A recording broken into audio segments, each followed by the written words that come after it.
Give you a little tour of our butchering house slash man cave. This was an old barn that my grandfather used. He used it for grain storage on the left-hand side, and the right-hand side was a place where he hung some sausage and did some smoking. It had a mostly dirt floor, little concrete cap, and there was a wall down the middle that divided it from the left to the right. We came in here and knocked the wall out and supported the roof with this beam that I welded up for hanging deer, multiple different points. And then we repurposed all the wood and put it on the walls all the way around, and added kitchen facilities, cabinets, of course. Bought this commercial freezer, found an old scale. We have our little digital scale down there for spices and such. And when you're cooking, you always want, when you're butchering, you need a stove, because you might have to fry up some of the meat and give it a test. So, and of course the sink and the vacuum sealer that we used to use. There's the smoke room right there. I'll go into detail on another video. The walk-in cooler. There's our hot and cold faucet for washing stuff.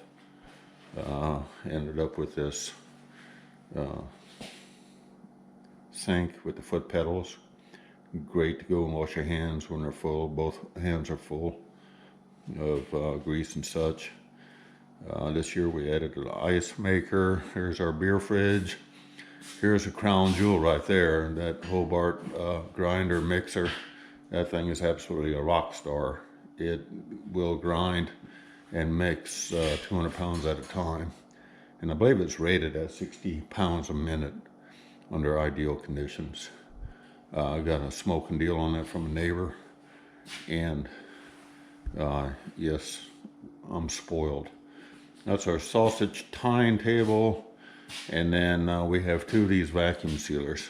And I just had my neighbor, who was a cabinet builder, he built the drawers down there to hold the different bags. But one of those vacuum sealers was mine, is mine, and the other one belongs to my son-in-law. And since he had bought it, he has since moved down here and living down here full time now. So he uses this facility to do any of his stuff. So hence we have two of them. And it actually comes in very handy, because when we're doing sticks or a couple hundred pounds of sausage, those things they're cooking. And there's our stuffer. We bought that a couple years ago, a hydraulic stuffer. And then tables. This table here I built, that top was actually a partition in a restroom. Hope nobody peed on it. But we use it for all kinds of stuff, from sitting around drinking or cutting up meat, whatever we need it for. I think I mentioned the sausage tying table. And this table here is kind of a three-piece. That pan I bought at a demolition place, stainless steel pan with a drain in it.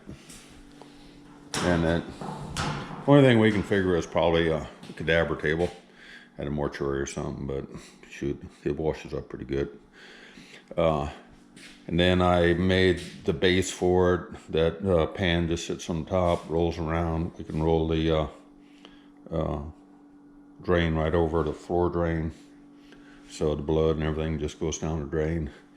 These cabinet ends here, or cabinet tops, come from a remodel, and they just slide over the top. They come off. I've got this one here, and then I have another one over here in between there.